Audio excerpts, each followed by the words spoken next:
My guest today is Professor Alison Galloway, who is Professor Emerita of Anthropology at the University of California, Santa Cruz. She's a forensic anthropologist with research interests in skeletal biology and aging, in addition to anthropology. Welcome, Alison. Good to be here. Yeah, thanks for doing this. So I got a couple of your book chapters and papers, and I want to start with the latest one, bone color changes and interpretation of the temperature/duration of fire exposure to human remains in the forensic context. So our conversation is going to be a bit morbid, unfortunately, but it's a very interesting topic. So you say here in both the archaeological and forensic literature, experimental data have been used to equate the color of burned bone with the temperature to which it was exposed. While this may be applicable in the tightly controlled oxidizing environment of a furnace or a crematorium, it is not representative of the more realistic dynamic conditions of fire events involving structures, vehicles, outdoors, etc., that are encountered in forensic anthropology casework. In this piece, we review the literature and the cross section of bone color and temperature and compare it to our own observations from experimental burns. Yeah, so the word anthropology threw me a little bit, Alison. So when I think about anthropology, I think about Homo sapiens from 100,000 years ago. But anthropology extends to time equal to zero in some ways, right? So yeah, talk a little bit about what you mean by forensic anthropology. So, anthropology itself is a very broad subject. So, you have cultural anthropologists who study different people's religions or beliefs or social interactions, how they look at relatives, things like that. We have linguistic anthropology looking at language and how that's developed. We have archaeology who's looking at prehistoric or past cultures. You can have historic archaeology. And then there's this very broad field of biological anthropology, and that includes looking at primates, looking at how humans adapt to different environmental conditions. It also includes what we call skeletal biology, and that is the study of the human skeleton and how much variation there is with it. So what forensic anthropology does is take the principles of skeletal biology and apply them into a setting where there is a medical legal question, some kind Right. of issue that goes on. So we get very annoyed when people talk about forensic paleontology or forensic, something that doesn't really have any bearing on a legal question. Because Yeah. for us, that's the thing that's really the foundation of it, is we have to be able to present our findings in a court of law and Right. need to stand up. So Right. So obviously forensic means we have some sort of case, some sort of crime. It doesn't have to be a crime, actually. I mean, we have forest yeah, fires, and we're going to talk about that afterward. But then we want to go in there and get a sort of a more structured information as to what happened, how it progressed, and all of that, right? That is yes, what you mean? yes. So we're looking for things like, um, if we have a body, we want to know who is that person. So we want to know what is the biological profile of that individual. Are they male, female? What age are they? What's their ancestry? What's the stature? Is there anything about them that is identifiable that will help us identify that individual? Um, Hmm. so we want to look at that. And then the second area we want to look at is what kind of trauma has that body experienced? And it might be trauma before they died. Yeah. We see this a lot, of course, in things like child abuse or elder abuse. Hmm. It could be something that happened at the time of death. And we have to distinguish those from things that would have happened after the death. Hmm. So that trauma. And then the third area we're looking at is what's happened in the post-mortem interval since they died. Yeah. So, for example, how long have they been dead? What kind of scavengers have been after the body? Was the Hmm. body burned? Was the body moved? All of those kinds of things. So, Yeah. So I have had some anthropologists on the show before. Alison. And so let's go back to the basics. So let's say you have a bone fragment. Um, Depending on the size and weight of that bone fragment, I guess we could tell the gender, the age of that person when he or she died, stuff like that. Bone fragments are always a little bit more difficult. Yeah, What depends is, do we have anything that's we can look at, particularly a joint? So if we can take a look at the a joint, joint. Yeah. yeah, Okay. then we can usually tell human, non-human. If it's just a long bone shaft fragment, then we have Yeah. to do histology on it. And so it's a lot more difficult. But, if we have a bone, depending on which bone it is, we might be able to tell whether it's male or female. We might Mm. be able to give an age range. And so, I mean, we've been using the same techniques, I would imagine, going back into history, not just Homo sapiens, but also for Neanderthals and Denisovans and other Homo species, also, right? That is correct. Yeah. And of course, what we find out is we're not always right when we do it that way either. Yes. Uh, and so before we go into the details of that, I know that you've been involved in a very famous case, Lacey Peterson, and I guess she was murdered. And um, so I don't know the details of the case, Alison, but when did we find the remains of Lacey? I mean, how much time had elapsed by then? She went missing just before Christmas. I forget the year now. It was a long time ago. It's almost 20 years, I think. Maybe even over that. And then she was found, I believe, in the spring of that year. An infant's body washed up on the shore of the East Bay, San Francisco Bay, and then just a few hours really later, as I recall, a torso washed up in the same area. Hmm. And so they could do DNA on those, and it turned out that those both bodies were of Lacey Peterson and her child Connor, because she had been over 8 months pregnant when she had disappeared. Oh, wow. Okay. So 3 months, 3 or 4 months later, we get the remains. And then, so what's the process you go through at that point? I mean, in this case, you have lot of data. You have the torso, and did you have the head as well, or just the torso? No, we just had the torso for her. Yeah. So So so the what's so the the process? Yeah. well, that case was a little bit unusual in that this was not a body that came to the lab. This was a body where there was still sufficient soft tissue that they could do a normal autopsy on the torso and the Hmm. parts that they had left. So I was brought in to take a look at the bones to see, had there been any marks about detaching the head or the Hmm. hands.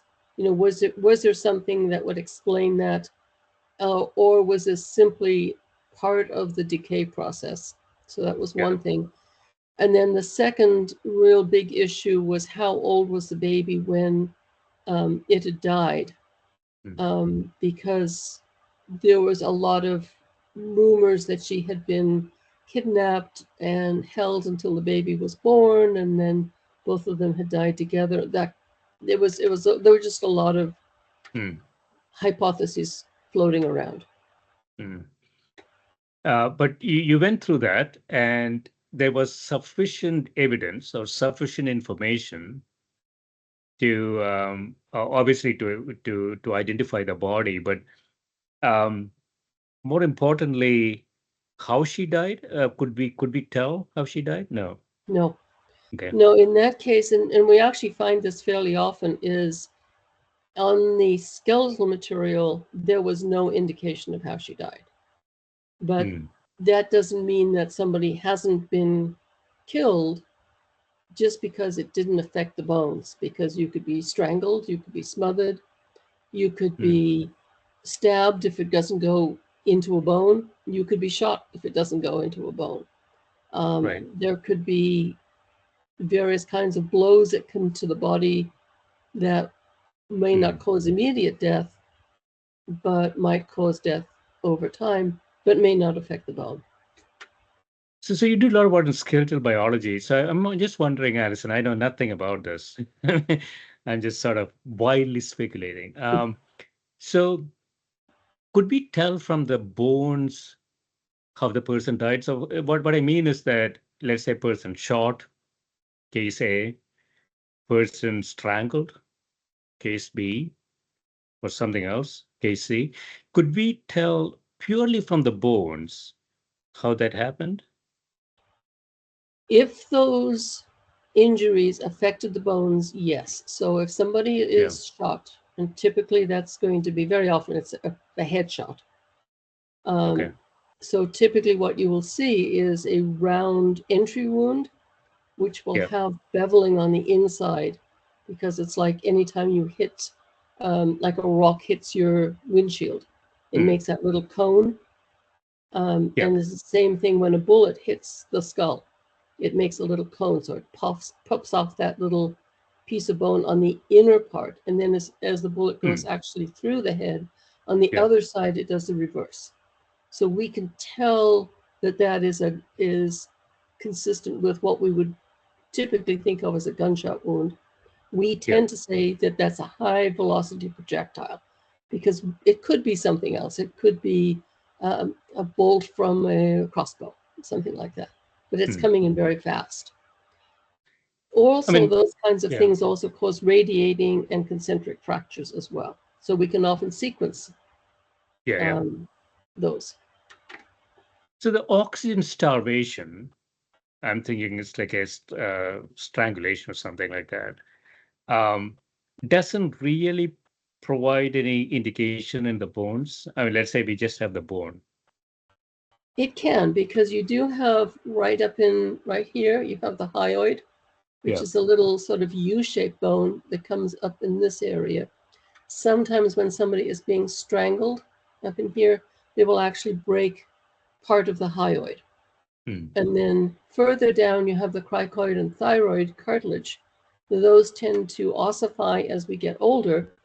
Mm. And again, somebody here would pinch that and could cause fractures in those ossified cartilages. Okay. Yeah. So I mean, you feel this sort of grand experiment at the intersection of biology, chemistry, and physics, which is fascinating And in many human ways. behavior. And so, in the conclusions, you said here, while bone samples heated to specific temperatures in tightly controlled environments can indeed be used to correlate bone color and maximum temperature. However, the same cannot be said for bone color as a reliable indicator of temperatures during normal fatal fire events. In the body, burning is affected by the external factors of the fire itself and the internal factors of the body's anatomy, and also by a thermal conduction of heat into spherical structures. Yeah, so I didn't know, when I was reading the paper, um, there is sort of an internal burning that's happening in the body as well, right? I mean, the fat burns at some point as well, right? Yeah. The fat will burn. So typically what we see in a house fire where the fire has not been suppressed is the house is actually burnt down, and the fire of the body itself is just kind of getting underway. Well, And so that will last maybe 6 or 7 hours longer yeah. than the the active flames on the house. Wow. Yeah. Yeah.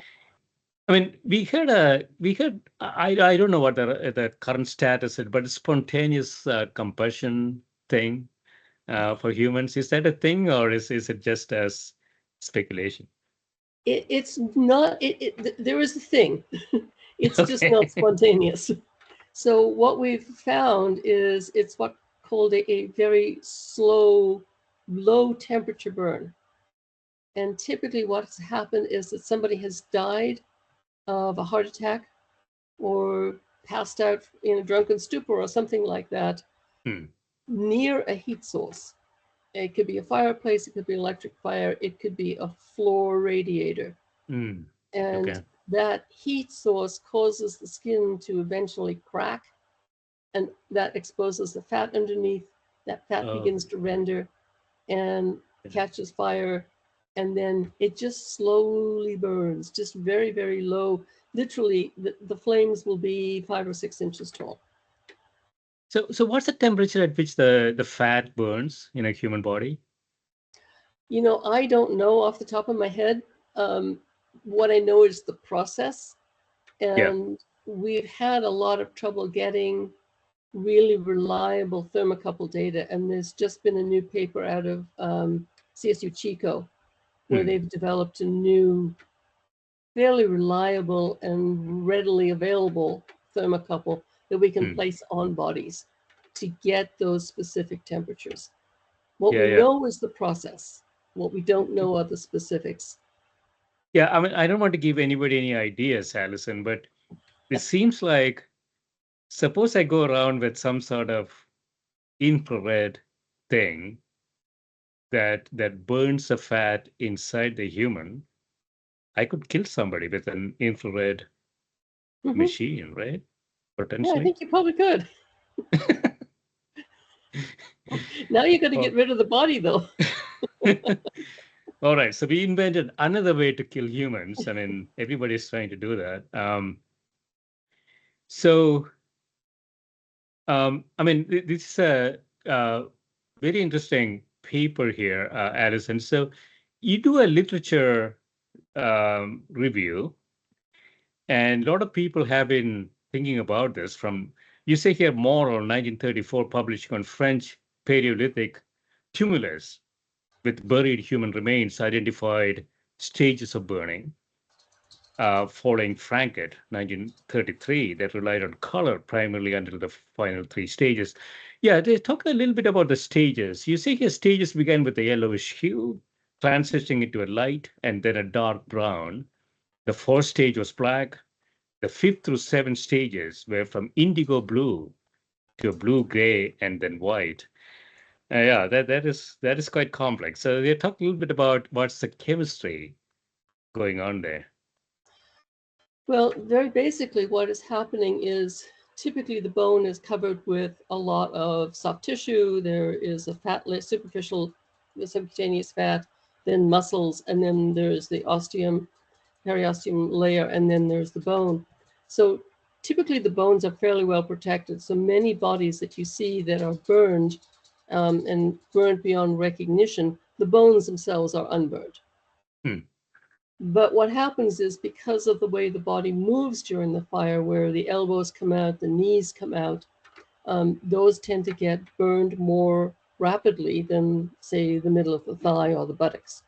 Hmm. And what will happen is as that um, soft tissue gets pulled back by burned away, the bone itself becomes dehydrated. It loses its moisture. And that's Yeah. sort of the first set of color transitions. Hmm. And then you start to have burning of the actual organic, the collagens, and the other kinds of proteins within the bone. Hmm. Those will give it that black color. And then when those are gone, what you're burning is just the inorganic material, and that's where you get that gray material.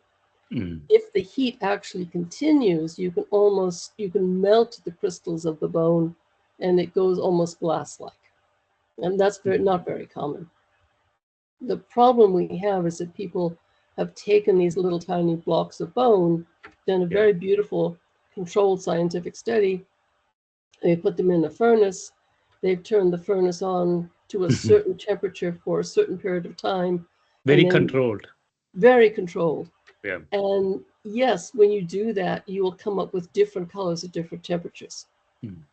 But what we see is not that, because the fire itself is very dynamic. The way the Yeah. body changes position is very dynamic.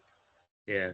So do I understand this correctly, Alison? So if you continue the thermal process, ultimately the bone will turn white. Yes. And so this is a sort of, it's sort of a time scale. Um, so we could actually look at the color of the bone to say how long that burned in some ways. Again, you've got the two factors. You've got the temperature and you've Yeah. got the duration. And Okay. so it can be temperature very high will cause that coloration for a short Okay. period, or it can be a low temperature at a very long period of time. Right. Okay. Okay. And so if I knew the temperature, like I know the characteristics of the fire that burned it. If I knew the temperature, then I could predict the duration the bone was exposed to in some ways, right? If you knew the temperature, yes. And if I know the color, could I back compute the temperature that was exposed to? No. Not at the moment, we cannot do that. Um, what we can use the color for, though, is to look to say how much degradation has gone on internally. That is important because that's where we get the DNA. And we need to Right. get often DNA out of burnt bone in order to make a positive identification of the victim. Yeah. So when we get these bone fragments from Homo sapiens, Neanderthals, and Denisovans, um, do we know if that is sort of fresh or they went through some sort of accident or burning? I mean, could we tell um, if that is, somebody who naturally died or something happened to it? You would tell if somebody had if those bones had been burnt. Yeah. So we would tell if they had been, for example, you can use bone as fuel, um, dry bone, and Yeah. it will fracture somewhat differently than a fleshed body will burn. Um, Okay. and you could tell if a body had been burned intact because you will see a pattern of destruction Hmm. that is very characteristic. Yeah. So I know nothing about this, Alison. That's what I find fascinating. So you say here investigation of prehistoric cremations continued to be the impetus for further research. Binford used a single monkey specimen along with some archaeological human bone in his experiment to replicate prehistoric cremations. Unfortunately, despite focusing on fracture patterns, he did not distinguish which monkey bones were burned and which were burned within the flesh. And so, yeah, cremations, another. I mean, we have had this. Well, I don't know when cremation started. Actually, the Egyptians actually buried them, right? They didn't even bury them. They made a. Yeah. So when did cremations actually start? Oh, they're definitely prehistoric. I mean, you have Roman cremations. We have cremations. When I worked in Arizona doing archaeological sites amongst the Odam, those interments were cremated. So it's a very, very common and very old practice. Very old practice. Yeah, I grew up in India, and cremations have always been the case there. Yes. Um, and cremations, in some ways, giving you a lot of data. We could put in some AI in there to sort of look at all the color changes and stuff, right? I mean, I know that this is morbid, but it's uh, it's a world of data. I'm just asking the question. Well, I think there's a lot of ways we can use AI um, in crime scenes, just in terms of locating and understanding the patterns of burning um, within say, a structure. Yeah. So you have another thing here. So Hollager, I don't know if I'm pronouncing that correctly, Hollager or Hollager, used isolated and pulverized dental enamel and dentin samples under extreme heat in a thermo gravimetric analysis. So both enamel and dentin showed three-phase pattern of weight loss and focus of the study. So that's another thing. I mean, typically the teeth don't get destroyed, right? So when you cremate somebody, Does his or her teeth get destroyed in the cremation, or it survives?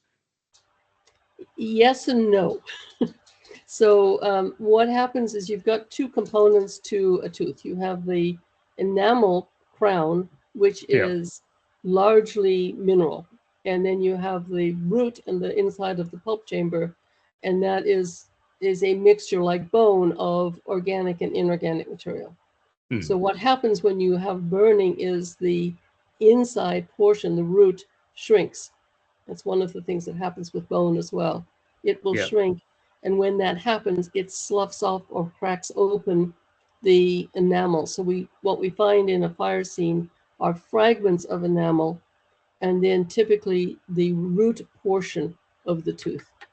And that means that it you have to be very careful when you collect stuff, because if that's going to be the way you're going to identify somebody, you Mm. have to be able to find all those pieces of roots, put them back into a fragment of mandible or maxilla, do the Mm. radiographs, and compare them to the pre-existing antemortem radiographs to Mm. see if that person can be identified. If nothing pre-existing exists, then you Which, are in tough which luck. happens in wildfires because the dentist office burned down. So, Right. so then you're going to go to DNA. Then you go into DNA. So um, there is DNA in the teeth. Oh yes, Okay. there's DNA in bone. There's a lot of DNA. Um, it's actually a fairly good source of DNA. Yeah. Yeah, And so again, sort of old archaeology perspective, if we uncover something, let's say 50,000 years ago, from 50,000 years ago, teeth will be a place to go because it's sort of intact DNA. typically, although you might find that there has been fungal interference into the integration into those teeth, so that they may no longer be good. Hmm. But condensed, really dense hard bone is usually a good source of DNA. So typically, we take samples out of the femur or samples out of the tibia. A little bit more intermediate, we find a lot of the hand and foot bones are really good sources of DNA. Hmm. So let's go into another fun topic, Alison. Okay. Search and recovery protocols and identification of victims in wildfires. Multidisciplinary perspectives, you say here. So you say over the past several years, large fires have increased in California, and I've been watching it, pushing the ability of agencies to respond. Most distressing has been the trend of the fires to encompass residential areas, transgressing even freeways and rivers, once assumed to form fire breaks. I thought somebody had a quick solution to it. You need a big faucet in California. You can just turn it on when the fires start. And that just doesn't work, no?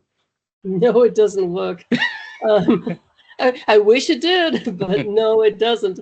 Um, Part of the problems are the fires that are, they get so large and they spot so tremendously. So typically a fire sort of moves along and just burns along the front. But if you get a wind behind it, it'll pick up embers and it will carry those a mile, mile and a half, 2 miles ahead, Hmm. and start additional fires. So your fire crews are are really fine, caught short-handed, Yeah. even pulling in all of the nearby mutual aid, so they cannot always stop it. And people think, oh, we'll just send in the air tankers. Well, if you've Hmm. noticed, a lot of the air tankers go in and they're laying a line down in front of the fire to try Hmm. and slow its progress so that Yeah. the ground crews can actually fight the fire. So all the techniques that they used to do, like wetting the land in the progression, it seems like things have gotten very severe. None of these things actually work to stop it. Is that They do a really good okay? job. I mean, the last few years, they have been on fires immediately. I mean, we all have, an app on our phone that watches, gives us an alert when there's a fire in the area. And almost immediately there's not only ground crews out there, but there are tankers and helicopters Hmm. with support patents. They have moved in very, very quickly. Yeah. But the problem is you might have that one or two that just escape you, and those can Yeah. be really, really bad, like the LA fires. And that makes it really bad. So, um, what make them more severe now? Is it sort of an environmental? I have two thoughts going through my brain. One is to make a fire, you need a bigger forest, so to speak. Um, to stop a fire, you need some sort of breaks. But so, are we seeing severe fires because the vegetation has grown a lot more than what we used to, or what is happening? Well, historically and definitely prehistorically, you would have periodic burns throughout the land. So our indigenous communities practiced controlled burning. So they would go and they would Oh yeah. set fire and clear the area underneath the trees periodically, and that enriched the soil. But really, since sort of like the Smokey the Bear time, Hmm. there has been this idea we're gonna stop every forest fire. But the consequence of that is the understory has grown immensely. I remember Hmm. hearing one podcast, and they were saying that prehistorically there might have been 30 or 40 trees per acre, and now there's like 400 per acre. Hmm. So there's just so much more fuel. Plus, you have Yeah. that fuel dry, and then you get these periodic, very severe winds. And Hmm. so those factors just mean that those fires can take off very, very quickly. And they could start from any reason. It could be lightning, it could be human error, could be arson, Cigarettes do it cigarettes, often. chains on cars. Yeah, those kinds of things. Yeah. Um, and so we sort of moved away from controlled burning based planning. Is that true? Or we are not doing it systematically? We have largely returned to doing it systematically, but there are millions of acres that have Yeah. to be handled. And so that's the problem, is trying to catch up on all of that. Yeah. So I don't know if this is in your research, Alison. So if you were to look at a large area, is there a pattern of vegetation? So I'm thinking, I have circles of trees or something, and I have, you know, empty patches around it or something like that. I haven't thought about this, but I mean, there could be some design that allows us to contain a fire in some ways, right? Is that possible? I know that this is not your focus, yeah.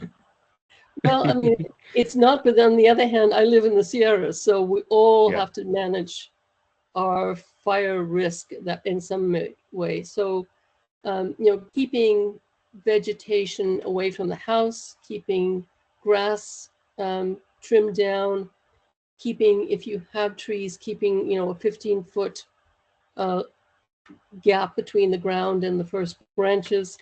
Those are Hmm. all important things that we can do. Hmm. That will protect certain houses, but many houses, certainly in the Sierras where I live, are literally nestled in the trees. And even if you have done that, Hmm. if there is a crown fire, a fire that gets into the top of the trees, Yeah. you are looking at a 200 to 300 foot high wall of flames coming through. Wow. And so nothing is going to stop Yeah. that from catching your house on fire if you're nestled in trees by any way, Right. because the radiant heat alone is going to set the house on fire. Yeah. So we will get back into your research. I just want to sort of finish up on this. So removing the vegetation from close proximity of the house is a good way to manage it. Yes, yes. Because I live in Connecticut, Allison, and I don't remember I ever seen a wildfire here. But we have a lot of trees, actually. We have trees all around the place. I mean, obviously, it's in the northern colder climate. Um, but then I have never seen a fire. California is always in the news. some fire somewhere is always happening. And so there has to be something systemic in California that makes this happen, I'm thinking. If you look at the fire maps, it's the entire West Coast.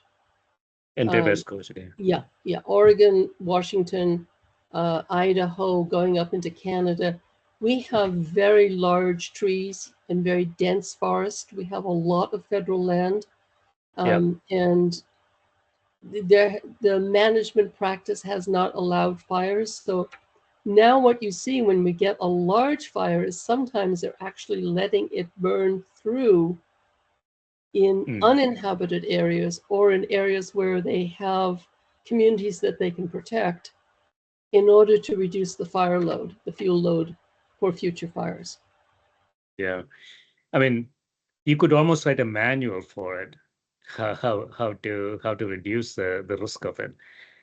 So you say in this paper, these large wildfires, teams of anthropologists and other specialists have gained experience in how to organize and conduct the search for human remains among vast areas, efficient search strategies in destroyed structures, how to recover located remains effectively, and the changing landscape of victim identification. Information is also mounting on the most vulnerable populations in wildfires. So, yeah, so when a wildfire happens, a lot of people die. uh, it's, I mean, we can see it on TV, um, but then a lot of homes get destroyed, a lot of people die. And then there is a cleanup operation that comes behind it. And part of that is to sort of identify um, what happened and how they died and all of that, right? So we can maybe design better houses. I'm just thinking. Um, I mean, we have a lot of interesting materials now, Alison. I used to be a civil engineer. I lost most of it. We have interesting materials nowadays that they're fire resistant. I mean, Japan, for instance. I think other countries have gone further than we have. That's my intuition. What do you think?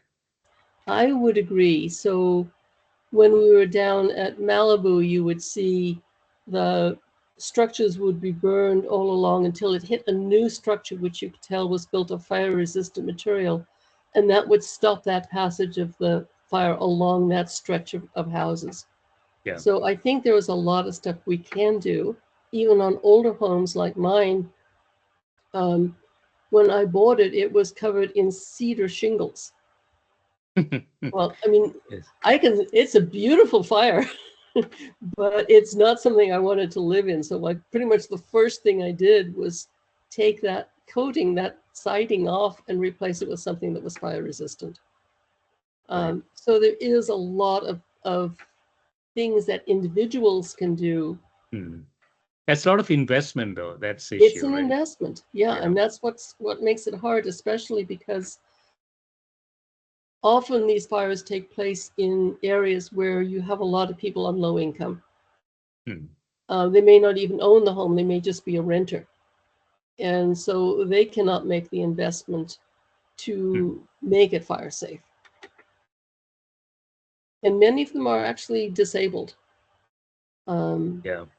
we have a lot of older people. Many of the people that die in these fires are 70s, 80s, even 90s, maybe 100. They just couldn't get out. Yeah. They couldn't get out, but they also Yeah. couldn't invest in making the home safe. Yeah.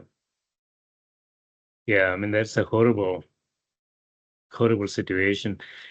So going back to the technical information here, Alison. So the data that we pick up from, as you say, I don't know, controlled oxidization, crematorium type modalities, and we can gain data from it. But the bone colors from those modalities not really that helpful in a practical context. The colors themselves don't really make a difference when we're looking at a wildfire, because typically what's happened with a wildfire is the house has caught fire. Within an hour, hour and a half, it's Hmm. burned to the ground.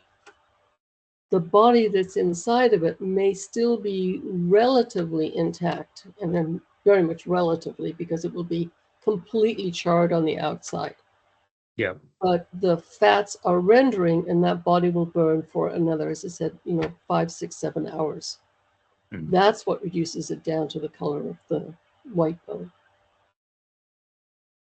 So we cannot really use a template of colors from controlled experiments Yeah. to figure out precisely what the temperature and duration were. I mean, that's the issue, right? Yeah. That's exactly it. Yeah. Yeah. Yeah. And in And the some body sense, it doesn't proportions matter. matter. Hmm? Yeah. Sorry to interrupt. And the body proportions matter too. A person with a lot of fat could have a different burning profile compared to somebody who doesn't, right? So it's a lot of variance, lot of variability Yes. in the process. So the end outcome of color is really not helping us in any way to determine. Yeah. No, what it helps us determine is this a usable sample for DNA? That's really what it is telling us. Hmm. But what we do need to know is where to look for people when they're in the house, and then how to train people to recognize what is left of a body that has been burnt. And we have heard, they got burned to ash and therefore there's nothing left, which is not Yeah. true. Right. Or you shuffle through until you stumble across the body, also not true, because all you'll do is smush the body. Hmm. So when does the DNA get destroyed? The 7 stages you talked about, sort of the bone color changes. When does the DNA gets completely destroyed? We thought that it was when the bone is black to gray, but we have, for forensic work, we have been testing some samples that are just black, and we're getting good DNA out of it. It's not using your standard techniques. You obviously have to do some techniques that are somewhat similar to what we use for getting Neanderthal DNA, Yeah. but we can get good profiles out of it. So, Hmm. we are very encouraged that if we do good collection of the bones, even if we don't have anything else to go on, we can get the DNA. Hmm. Now, a So lot of the so bodies we found, we have a lot of them because they're older people. They're like me, they've had some fractures. They have orthopedic devices, and we'll hmm. use the numbers on the orthopedic device. So, So the black, if I remember correctly, is just like a third or fourth stage of yeah, the burning process. yeah, So when you are there, you can actually retrieve some DNA. When you go further, is it blue or purple and ultimately white? That is basically destroying all possible DNA evidence, right? Yeah. when we get to that really gray white, yeah, there's not going to be any DNA with our current Nothing, technology, at least. right? Okay. So I want to go into another one, Alison. So report writing and case documentation in forensic anthropology. So this is more of a process question. You say here the forensic anthropological case report documents how and why a case was examined, the work done on a case, and observations and interpretations of data obtained from the remains of the professional opinion of the expert or experts who prepare the report. When completed, the final report should be sufficient to allow another qualified forensic anthropologist to assess the quality and thoroughness of the work done and the basis for conclusions drawn. So, um, yeah, I mean, this is a scientific process. And what you're saying here, if I understand this correctly, Alison, is that there is a scientific way to document things so that somebody else could read it and and get to similar or maybe different conclusions, but at least he or she could process the information in a systematic way, right? That's correct. Yeah. So what happens in the I mean, I don't know much about the legal process, but let's say we found a body, and there is some the anthropologist, a forensic anthropologist goes in, collects evidence, and is there a hypothesis that she's working toward, or you're starting with the raw data? So one of the things we want to do is try and look just for the evidence. So we try not to know what is suspected of happening to this person. So I don't want the police coming in or the medical examiner saying, we think this person was shot. Yeah. I don't want to know that. I want to look at the bones and then make my own interpretations of it. So you want no ingoing biases into the process. I know that there's going to be bias. We all come with biases. You know, like typically you look at somebody you don't know. We find more men than we find women. So if you find a body, it's probably going to be male. So that's a bias I have to recognize and and if we find more young women than we find older women. So you have these biases ingrained. I don't need to be adding more from somebody who's trying to prosecute a case. Yes. So I have to go in and try and be as objective as I can, recognizing my biases. And then I have to document everything. And I have checklists for what I've looked at. I photograph things, and I have to be able to take those notes, those checklists, those photographs, and from those alone write my report. Because, so for example, in the old days, in the way I was taught, you would put sex, male, age, 25 to 40 years. And there would be no justification for it. So if I got the report and I'm looking at it, I'm going like, well, I don't know if it's right or wrong because I've got no way to measure this. And that's not the way we do it now. We have to put down, this is why I think this is a male or a female. This is why I think this is in this age range. And so you want to document all of that, because that report typically would go from the coroner's office to the district attorney's office if they're going to prosecute for a crime. And then that report will then go to the defense attorney. And if they are questioning the findings, they will send it to one of my colleagues. And their job is to go through it with a fine-tooth comb. And they will also ask for my bench notes, my notes, and my photographs to also send back to this expert.